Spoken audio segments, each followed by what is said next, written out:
I have a question. How much credit card debt are you in? Because for context, I'm 26, I've been working since 17, paying for my own shit, moved out at 18, have been independent ever since.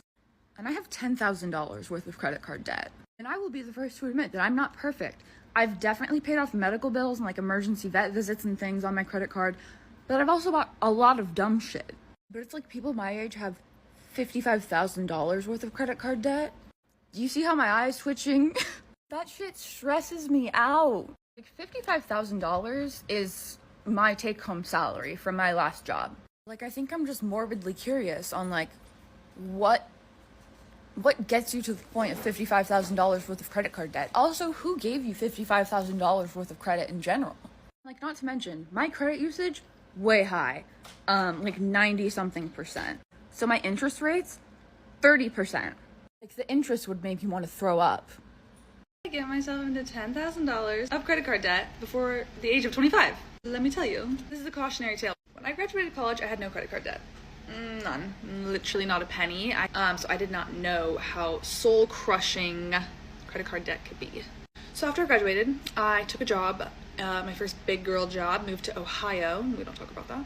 Ohio's where I learned about credit cards. I took a pretty good paying job for being just out of school in the industry that I was in. I think I was making like $35 an hour, which was like really good, I thought, for being 22 and being in the apparel industry. I thought I was wealthy. I was spending money like I was wealthy. I had a clean slate, no credit card debt. I could have built myself a very solid financial foundation. I could have started saving. I didn't have a savings either, by the way. I had no debt, but I also had no money. I could have built myself a solid foundation and I could have made some smart financial decisions. But I did whatever the opposite of that is. Paid for the nicest apartment that I could afford in Ohio, which was pretty nice because it's Ohio. Paying for like weekly workout classes. I did boxing like 4 times a week. Do you know how expensive that is? I had no business doing that. Should have been at Planet Fitness. I was shopping, buying whatever clothes I wanted, buying whatever I wanted because I was wealthy. And this is where things take a turn. My friend says, let's go to Europe. She says, let's go to Europe. And I say, okay, where, when? I'm in. Again, I didn't have money. I did not have the money to go to Europe. But what I did have was a Delta credit card. I had a Delta credit card that I had applied for because I knew I was going to get the Delta Sky Miles to go with it. So I bought a ticket to Ireland. I think it cost me $500 after the whole Delta Sky Miles thing, which honestly, it was a steal. I was like, great, I can totally afford this. A few days before our trip to Ireland, my friend texts me her ticket and she's like, this is what time I get in. What time do you land in Dublin? And I look at my ticket and I'm like, that's not the day that I get in. I had bought a ticket for the wrong day. If you know me, it's not shocking, unfortunately. But she's like, it's cool, I'll just hang out in Dublin until you get there. And I'm like, hell no, like, you're not staying at this hostel in Dublin by yourself for 3 days, and not on my watch, not while I have a credit card. So I put an entire new flight on my Delta credit card, and this is where things take a turn for the worse, ladies and gentlemen.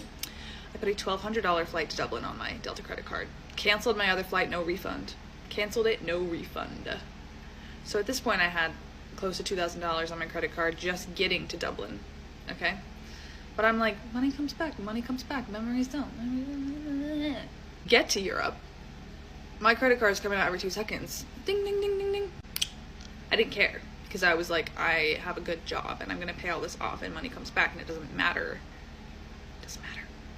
I honestly don't even know how much I spent because I didn't keep track of it. I did not even look at my credit card till I got home. I didn't look at my bank account. I just ding, ding, ding, ding, ding. And then I actually ended up moving to LA. I took a job which was a 50% pay cut. So I was making $18 an hour living in LA. But I knew I had to make that sacrifice for myself because it was a good brand and I needed that on my resume. I needed my foot in the door in the fashion industry in LA because Ohio was not cutting it for me. I needed to be in the action. I wanted to be in fashion. I wanted to design. Like, I was just so passionate about being in the fashion industry. I didn't care. I would have done it for free, honestly. I would have done it for free. But I was living in LA making $18 an hour. I didn't have a savings because I saved nothing from my time in Ohio. So I proceeded to open a few more credit cards. I learned about the Amazon credit card and I furnished a lot of my new apartment with my Amazon credit card. Yeah. I was putting bills. I'm like, don't put your bills on your credit card. Like, don't do that. My My friend's like, you want to go to Disneyland? I'm like, yeah, let's go to Disneyland. Money comes back. Also, other huge thing, when I first moved to LA, the day I got there, my apartment fell through. I hadn't signed the lease yet, but like I was just waiting to hear back and like just hoping and praying because my job started on like Monday. And I got there and they were like, nope. I did not know what to do. I didn't know a single person there. I had nowhere to stay, nothing. I had to put all my stuff from my U-Haul in a storage unit and live in a hotel. I lived in a hotel for a month while I was trying to find an apartment because it is so hard. So I finally found one, but I couldn't move in for another month, so I was literally living in this hotel. And guess who paid for that hotel? Delta Amex, baby. Yeah, I put an entire month of a hotel stay on my credit card. So at this point, I'm in like $10,000 credit card debt. I was 23. Had to start working my ass off because all of a sudden I was hitting my limits on my credit cards, and I was like, oh shit. And I was applying for new ones and not getting approved because you know what I did when I left Ohio? I broke my lease, which was not allowed. No subletting, not allowed. Don't break your lease or you're gonna pay for it. And I did. They sent the rest of my rent to collections, which by the way is still there because honestly, collections sounds like it's not my problem anymore. Sounds like my debt was bought by somebody else. But it screwed over my credit score though. Couldn't get any more credit cards. I was screwed. So I had to deal with the credit cards that I had and the max amounts that I had at the time. So what did I do? I got some part-time jobs. I was a golf coach for little children on the weekends. I'm not a good golfer. I started driving for Uber. That was interesting. With gas being like $6 a gallon in LA, I made like negative money doing that. All this to say, I worked my ass off in LA to try to get myself like above water, which I really didn't at all. So when the job offer came in Philly, which is where I live now, I took it so quickly, jumped on that shit, moved out to Philly, and have been working my ass off ever since to get myself out of credit card debt and build a savings and a life for myself. Started posting on TikTok. I have paid off $3,000 or $4,000 from TikTok, actually, of my credit card debt, which is the entire amount of what I've earned from this app in the past like 3 or 4 years. So it's not nearly as much as other creators are making, but I also don't do it full time and I don't really try that hard. So super grateful that I was able to do that though. I also won a jackpot at a casino. Wouldn't recommend. I'm not telling you to go to the casino, but I did, and I won $1,600. I'm just saying. And what did I do with that? I paid off a credit card immediately. And that's what sucks about being in credit card debt is every like cent that I get that's not necessary for like my bills and my rent goes towards credit cards. Like I could have had $1,600 to go on a trip or do something fun or actually like buy something for myself or put it in savings. Everything I make has to go to my credit card debt. But anyway, I'm on a track to pay off all of it by next month, which I'm so excited about. And this is a cautionary tale. I had so much fun in my early 20s, but I regret so many of those decisions. So if you are considering using your credit cards in the reckless way that I did, I beg of you to not. Just don't. Interest is insane. My credit card payments have been like $400 a month for like 3 years. It'll make your life hell. It's not worth it. It's not worth it. So be smarter than me, but still have fun and still go to Europe. Okay, bye. I'm 31, I'm single, I live alone, and I have $29,445 in credit card debt. I've honestly never said that aloud before, and I'd be lying if I didn't think it was a little embarrassing and also really shameful. 2 credit cards, one with Capital One, one with Bank of America. Capital One has the lower balance, so my goal is to make an additional $200 payment a month to Capital One, and then snowball that with the Bank of America one. If all goes to plan and I continue making the additional $200 payments a month, I can have both credit cards paid off by December 2027. I know that's almost 3 years away, and who knows, maybe I will pick up some extra income or figure out a way to pay more towards my debt, but as of right now, $200 is what I can afford. I'm going to pay off this debt by 2027, no ifs, ands, or buts. I'm carrying this debt around, and it's honestly been a huge toll, barely making the minimum payments, but enough is enough. I need to get this under control. It's honestly consuming my life. No one but to blame but me, but I'm ready to pay this off and be debt-free, well, with credit cards. I have $40,000 in credit card debt. 40. So let's talk about it. First of all, that is a statement that I thought I would be taking to my grave. I never thought I would tell another soul. And in fact, until today, I have never told another soul about my struggles with credit card debt because this is not the beginning. If we rewind all the way back to about 19 or 20-year-old Lana, that is when my journey with credit card debt began. I was 19 years old and I was dating a man who was 31, and he did not support me or help me financially in any way, and I was trying to live his lifestyle off my minimum wage job, and I was living outside my means, to be quite frank. I got myself into credit card debt.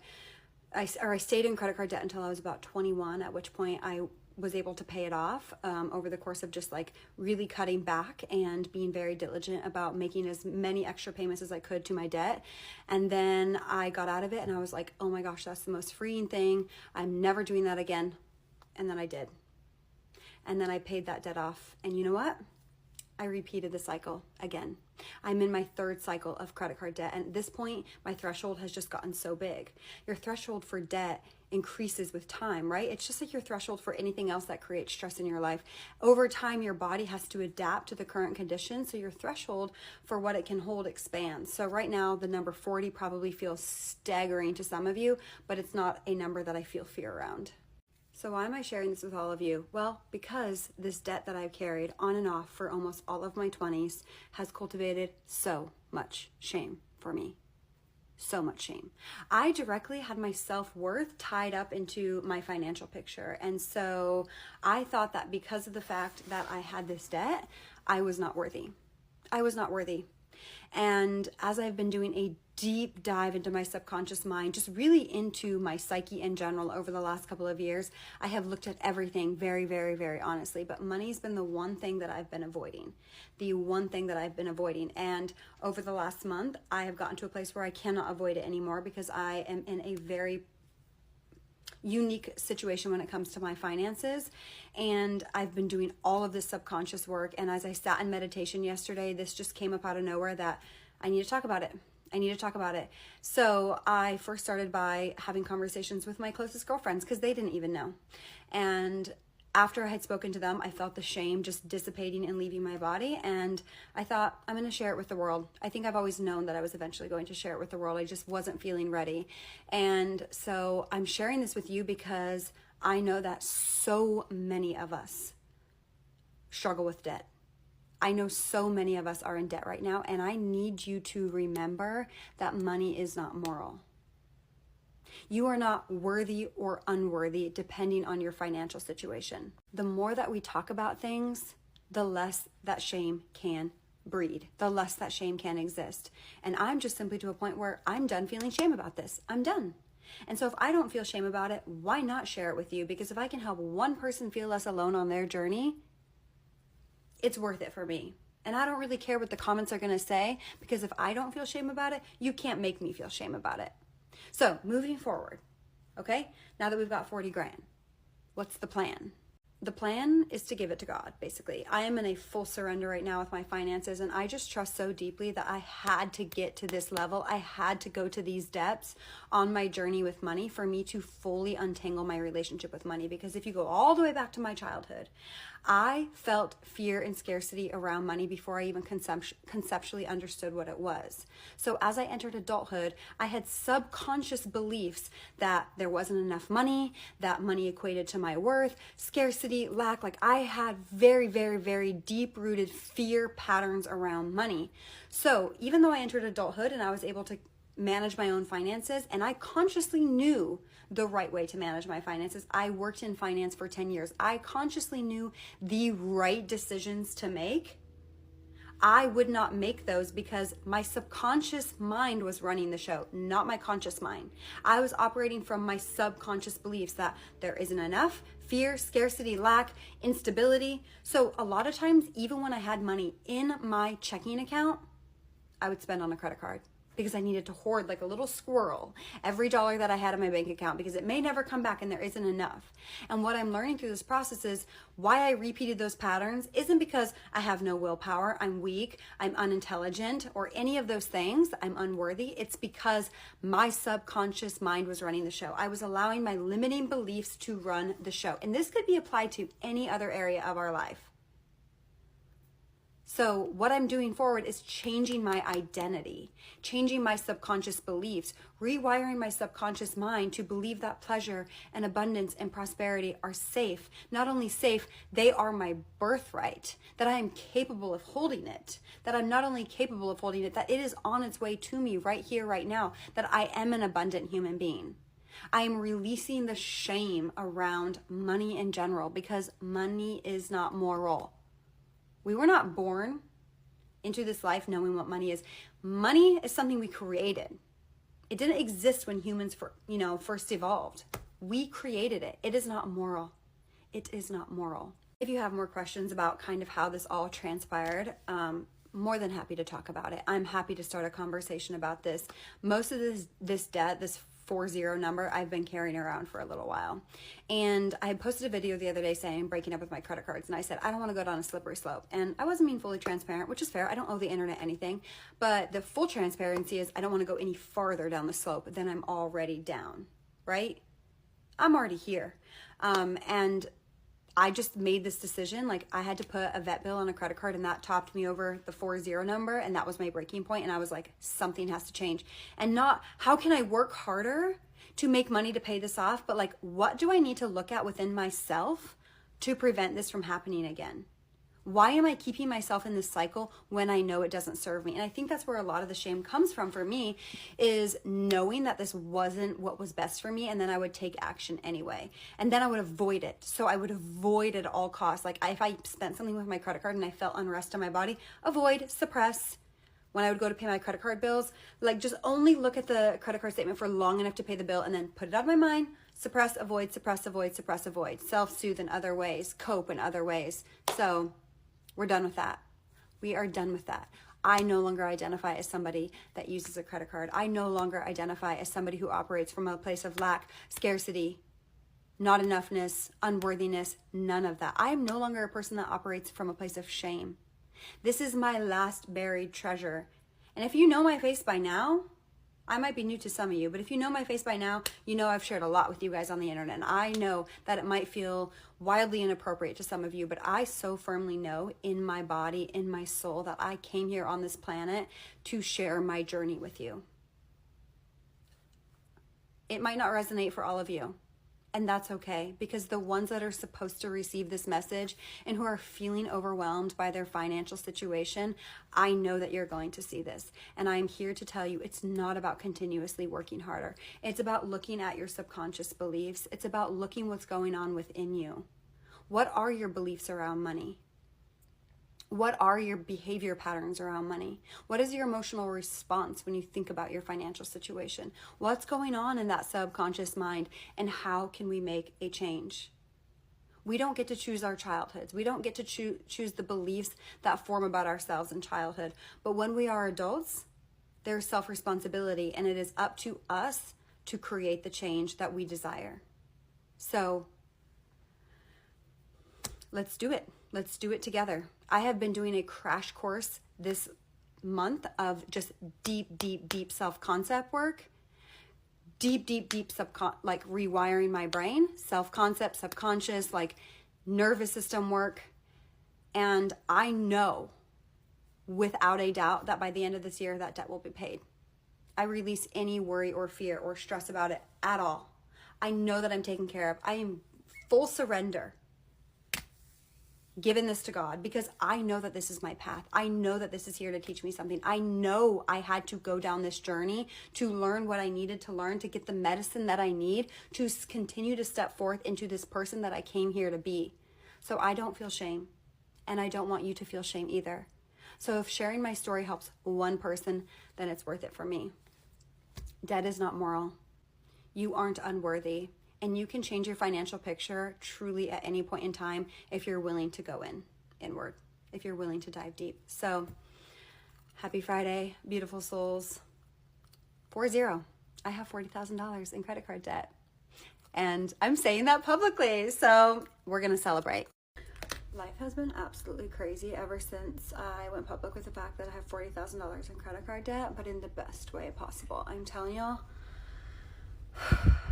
Nothing was more freeing in my entire life than publicly saying I have $40,000 in credit card debt, because that is something I kept so hidden for so long. I didn't talk about it with my friends. I didn't talk about it with my family. I have been in two long-term relationships in my life. I didn't talk about it with either of my partners. The debt was something that I was just carrying alone, struggling with so deeply, and just feeling so much shame about. One thing that I'm unpacking through this process is just how emotional money is. It's so emotional. It's the number one cause of divorce. It's the number one cause of stress in America right now. There are so many emotions behind finances, yet we don't feel like we can talk about it. Talking about finances is still completely taboo.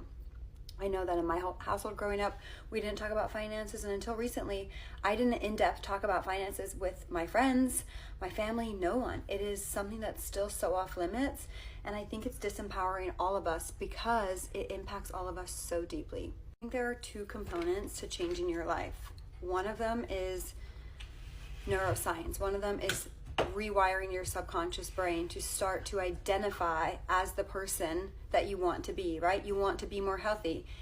You want to start to identify with being more healthy. You know what I mean? It's not just about embodying new habits and actions. It's through that process that you completely change your identity. And what happens is over time, the habits that you're trying to implement start to become second nature, you know? They're just a part of who you are. You don't have to put all this conscious effort into them. So there's definitely a component when it comes to your body, when it comes to your nervous system, when it comes to your subconscious mind, that you need to change to be able to really, I feel like, course correct and create lasting change in your life. And the second component is faith. I don't think that you have one without the other. I don't think that you have one without the other. I think it's a much longer process if you only have one of those components. So say you are really, really deeply rooted in your faith, that's great. But if you aren't making any actual changes in your real life, I think your progress is going to be a little bit slower, because one of the ways that you really start to align with the thing that you want is through embodiment. By actually starting to embody the habits and the practices of the person that you're trying to become. This doesn't just apply to money, but I'm going to show you guys this process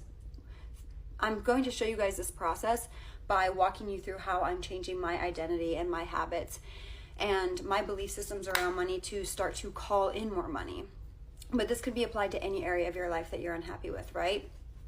You have the neuroscience component. You have the component of actually showing up and embodying the energy of the person that you want to become. If you want to become more abundant, you actually have to start to act more abundant, right? You can have all the faith in the world that the money's going to come to you, but if the money comes to you and you can't even manage it, it's going to move right through you. You're still going to be in a place where you're creating stress or chaos around money. But if you're only focusing on the body work, if you're only focusing on the habits and the practices, and you aren't focusing on the beliefs around the thing that you're trying to change, again, you can make change. It's just going to take a lot longer, and you're probably going to be white knuckling it for a lot longer. So, for example, when I changed my health behaviors at first, for a very long time, I was acting like a healthy person, but I didn't feel like a healthy person. I didn't identify as a healthy person. So it took me a lot of effort every single day to do the habits that made me healthy. It took up a lot of my brain space every day. It felt like a chore because I didn't fully align with the person that I was trying to become. There's always an in-between, right? There's always an in-between. So there's a faith component and there's a neuroscience component. And I want to talk about both because I'm using both to completely change my life. But before we get to either one of those, before we even get to how we're going to change our life, we have to look at any shame that we are carrying. Both of these processes, changing your life, changing your identity, is going to be so difficult if you do not release the shame. Shame is going to get in the way of absolutely everything. Shame is dark, thick, negative energy. Shame is like wearing a wool cloak over your light. And if you're trying to attract abundance, or if you're trying to call something in and your light is completely covered by the heaviness of shame, it's going to be a much longer process. It's going to be a much more difficult process than it needs to be. And how do we release the shame? We talk about it. I have fully surrendered my entire financial situation to God. I am being divinely guided here I am being guided to talk about this with all of you. And ever since sharing my story, life has not been the same, because I have opened up in ways spiritually that I never could have imagined. It's like removing that last layer of shame for the last thing in my life that I was really hiding from the world. It's like I've reconnected, you know? It was like that last puzzle piece that I needed to release to be able to connect with my true nature. I think the disconnect was there for so long because our creator, I'm going to use the terminology God, whatever creator means to you, our creator doesn't resonate with the emotion of shame. So when I'm hiding or stuck behind all of that shame, weighed down beneath all the shame, there's a disconnect. Naturally, you know? Two completely different vibrations. Our creator doesn't resonate with the feeling of shame at all. So there's no way that I could feel that connection. It was with removing the shame that I reconnected. Sharing my story, definitely a huge component of that is so that I can help you. I definitely feel as if one of the reasons I am here is to help women eradicate shame. But I want you to know that it's also helping me. This is also me actively healing. This is me actively evolving in real time. By creating a safe space for me to talk about my shame, you guys are also helping me heal. It is no coincidence that I am experiencing the deepest layer to my spiritual awakening so far at the same time that I am in the deepest surrender and trust fall that I've ever been in. Talking about my debt openly has set me free. And I don't think that I can even in this moment fully comprehend how big of an impact this is having on my life. But I know this is a before and after moment, you know? Thank you from the bottom of my heart for all of you that held my hand and said, me too, and you are not alone. We are in this together, and if I can get out of debt, I promise that you can too. You can change any component of your life, anything at all. The number one thing is just to remember that you are in control. You're in control always, and I love you. I have been financially not doing great. I am a nurse. Even though I am a nurse and I make good money, I don't have money, which is the sad part because of the choices that I've made still currently and the choices that I've made like previously, like from a couple of years. I am in credit card debt, and it's this unhealthy cycle that I have been putting myself into, and this just relationship with money has just never been something that I was talked about. Lifestyle creep is definitely a thing, and especially when you are trying to make a brand for yourself, when you're aspiring to do something that you want to do, and content creation has been something that I've always wanted to do. Being a YouTuber has always been something I want to do. I've always just wanted to be on camera. I've always just wanted to make a name for myself, whether it be like through content creation, being a YouTuber, being an entrepreneur, like whatever it may be. I always felt like I was meant to do something other than nursing. And so I think for years I have been continuously like, you know, going with the trends and like, you know, buying whatever everyone else buys so that like I can post about it and like, you know, be seen. But then I get caught up with imposter syndrome of not being enough. For in order for me to become someone, I guess I was influenced by everyone else around me. So if I bought the next best thing, or if I like looked a certain way by buying these clothes, then I was gonna make an image, a brand for myself. And that turned into like so many like dumb purchases like along the way that I'm like literally paying for now. And don't get me wrong, I have been trying to get myself together when it comes to my finances, because obviously like I have money to pay my bills, I have money to like pay down the minimums on my credit cards, but a lot of the times I don't take into account like, money like for myself and money to, you know, just enjoy life. And most of the time like I'm struggling to even do that. So I think I've reached my breaking point. Enough is enough. Like, living paycheck to paycheck, living with like the credit card debt and like the afterpays and everything, like I'm done. Like I'm so done. I want to be financially free. Like I don't want to have to worry about like, you know, if I'm gonna be able to eat. I just don't want to be in this cycle anymore, because it's like I want to travel, I want to buy a house, I want to get married, like all of these things. Like it's just like it's not possible until I take this step of paying off my debt. And not just paying off my debt, but like being financially literate and just understanding you can't always have your wants. You have to prioritize like your needs. And sometimes like I rationalize like my needs, my wants, to make them seem like their needs. And I just need to get out of this toxic like mindset. Like it sucks. And I'm not making this an excuse, but I guess like impulsivity and like shopping addiction is part of ADHD. And sometimes I hate it. Like sometimes I like get mad at myself for having this ADHD and is the reason why I'm in this situation. But at the same time, it's like I need to remember, what can I do now to just like get myself out of this hole.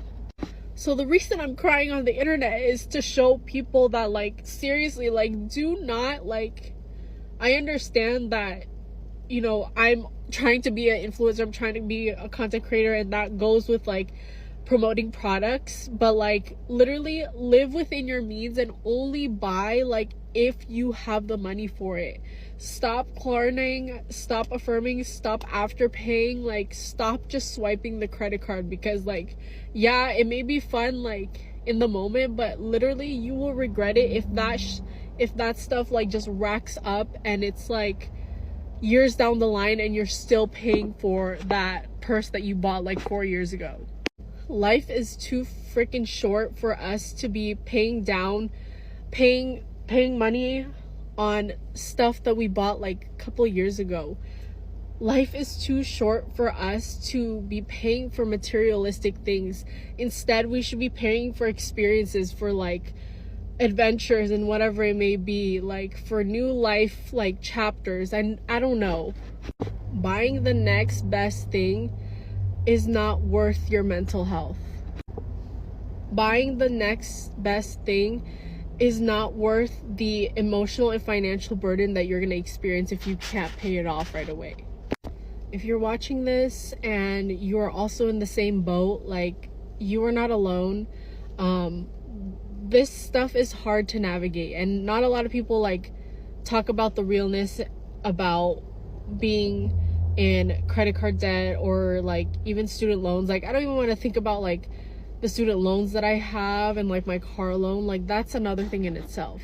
But if you're watching this all the way through, the one thing that I can say is that if you're going into 2025 with debt, specifically credit card debt, please make a plan to like get out of it, because I know I am, because I can't do it anymore.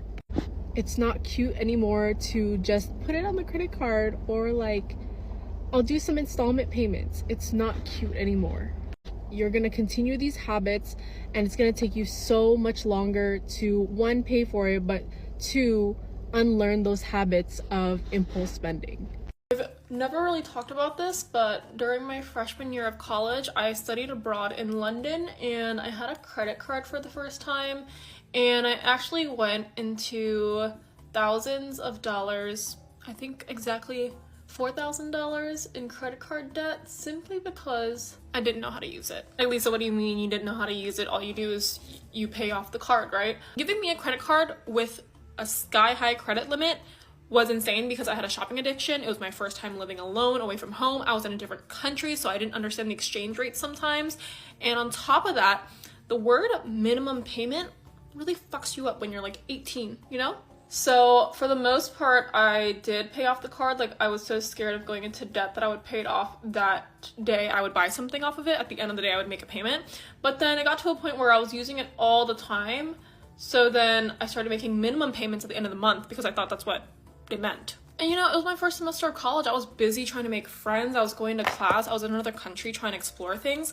So I never really thought to ask anyone about it. And I never clearly looked at my finances. Back then, I wasn't that financially savvy. I was making adult money for the first time doing YouTube. And it was just like not top of mind. I was literally a kid. And on top of that, being 18, I was just like, oh, I'm getting started with my credit building early. My mom told me about this. I got this. It's totally fine. But I didn't do a lot of research on my own. And it had foreign transaction fees, and I studied abroad in London. So every time I spent money on my credit card to be safer with my money, because I didn't want to use my debit card, like my bank card everywhere, and get scammed. I don't know. I was like really paranoid. I had a transaction fee on every single transaction.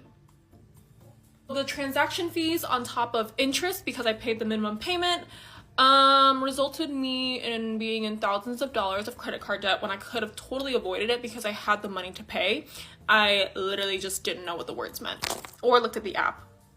So, half my fault. After that, I swore to God I would never be in credit card debt again. When I realized what was happening and my mom had to tell me, I paid off my entire card and I never overspent my means ever again. But I also learned more about credit and got better credit cards over the years to build my credit in college. But not everyone knows about this. I realized not everyone knows you have to build credit on your own. A few of my friends were authorized users and stuff, but they didn't know they had to have their own line of credit to build better credit so you can get approved for apartments, better student loan rates, and all those types of things. Full circle moment, I now actually work at a fintech startup that helps students build credit with debit cards, and it's called Fizz. They don't know I'm making this video, but some of you guys have been asking what I do for work in my day job, because I always just say home from work and I don't say what I'm doing. But I work on the marketing, social, brand side for a fintech startup, which is Fizz. Fizz is a debit card that builds credit, which is super cool because if I had Fizz as a freshman, I definitely wouldn't have overspent my limits. They have daily auto pay as well, so I wouldn't have missed a payment. I wouldn't have to think about it. And I was studying abroad, you know, like I didn't want to think about the nitty-gritty like that every single day. I was focused on how pretty London was, you know. The best part, it has no fees, like no fees at all, so no foreign transaction fees. So if I had this card studying abroad, I wouldn't pay all those minuscule like percentages on every single one of my payments, which racked up to a lot of money eventually after 3 months. So if you're looking for a card that helps you build credit, a safer, easier way to build credit, and with no fees, Fizz is a great way to start because you're not going to get like a Chase Sapphire as your first card, as a travel card, you know, because I use that now for travel. But I went from having thousands of dollars in credit card debt when I was 18 to now working at a fintech startup post-grad, and I help others build credit without going into debt. So, pretty cool. Talk a little bit about where all of our debt came from, but I feel like when people are in debt, everyone just assumes that they just were swiping and swiping and swiping and couldn't stop, and that's not always the case. Almost 18,000 of the 80 grand is student loans. A little over 10,000 of it is taxes that I owe the IRS. It's on a payment plan. I think almost 19,000 of business expenses that I'm paying off. Honestly, on the credit cards, there's a lot of business expenses too, just where we were getting our business going. So some of that is setting up an Airbnb that we were working on. Some of it is just a lot of other business expenses too. Now, some of it is personal stuff. I'm, not gonna lie, we did have some personal spending on there. One of the other things too is we've lost 2 jobs in the course of having these credit cards. And so like we make a pretty healthy monthly income, but losing those jobs like just set us back, and where we could only make the minimum payments for a couple months. And so that just kind of hurt us. And then also, honestly, without having those jobs, we did have to spend some on credit cards, like to pay some bills. So that's a pretty like high level view of where all of my debt came from. If you're on a debt payoff journey too, I'm curious to know how yours all breaks down and where it all came from as well. Comment below. I'm about $3,000 in credit card debt. But as of 2 days ago, I'm only $2,908.50 in credit card debt. So we're making progress. I'm only working on one card right now because it's the only one that accumulates interest. And that one I only owe $1,933.50. So I'm just working to pay that one off right now. This is day 3 of the series where I DoorDash to pay off my credit card debt. I'm gonna slowly start adding in like other little side hustles. Like come back to the vlog where I'm gonna do Instacart, see how that goes on Sunday. Right now it's 5:50 and I'm about to start at 6 and I'm probably gonna do it till like 9. I appreciate all the advice and the love and the encouragement I got in the other videos. I didn't realize like so many people were in the same boat as me. We can get through this together. Let's get this started and see how much we can make. This is double order for $11. This one is for $6.50. This one's for $7.50. This one is for $10.25. This order is for $7. This order is for $8.50. This order is for $11.68. So I stopped door dashing around 8:30 because I'm about to go somewhere, but I made $62.43, and that puts my total debt on that one card $1,871.07. We're getting to the 18 instead of the 19. We're getting somewhere. Slowly paying it off. I'm dedicated. Come back tomorrow for my day 4 of the series, and I'm gonna also Instacart shop too. They wanted me to pay 4% just to run my debit card. This is getting absolutely insane. So we're from Iowa. We wanted to get a cow. We buy the cow. We go to the processing center and I go to pay for it. Hand on my debit card. They're like, hey, it's 4%. Processing was $1,500. So they wanted me to pay $60 to process it. I just ask them like, hey, why? And they're like, well, our debit card, credit card servicer, the people that swipe the cards, that's what they charge. It doesn't even come to us. It's what they charge every debit and credit transaction. So in order to run your card, to pay for your goods, you had to pay 4%. This is getting insane. We're already fighting inflation. I'm already paying sales tax. You have different scenarios all over where the middleman is just trying to get a little bit more from you. The Taylor Swift concert tickets, same thing there. All these hidden fees, not really even hidden, they're just fees that you shouldn't even have to pay.